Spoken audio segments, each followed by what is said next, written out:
还有几道天气也不太水过后，我用来重建是一定要紧的问题。立法院内临时会都经函推开，针对一个1000亿的重建条例提审查，其中一个所在严重的少拿村民。伊能讲呢，都经鲁某政府方的人来调查伊能嘅情况同需求，故所有一群少拿村民，伊能走深入睇立法院开澄清说明会，希望政府是得重视伊能，不伊能一直安天的为所何待。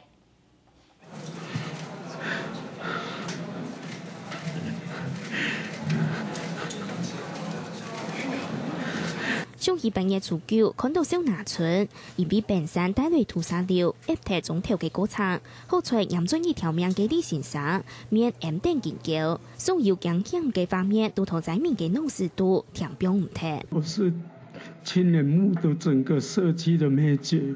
希望我们的政府能够真正重视到我们这孝林村的这灭绝的问题，希望我们的政府能够知道我们为什么会灭村。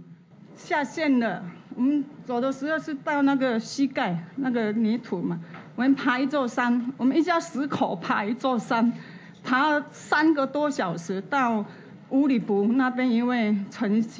先生他们收留我们。我屠宰後幾下嘅少拿村嘅村民咩唔記得係，到一下都係望有政府人員派人調查幾條是有乜嘅，村民都動手。不過幾條長蒙得比來做地有結咧，寒天嘅素材好濃錯。地厝啊，阮啊地無愛互阮，安尼阮以後嘛是共款有厝，啊無地無這個地，我希望咱馬總統會當甲咱鬥3工吼，伊有講過，伊要甲咱特別案處理，哎麻煩你甲處理咧。最安定的所在，所以我今仔日我是要求讲，以後咱8月年有些安全的所在呢。一記講出新冠態度，請上會公嘅發言，少拿村嘅村民將希望政府同司法單位做得更加查明真相，同時做得重視幾條嘅線上。學新聞彭金龍、義軍特報道。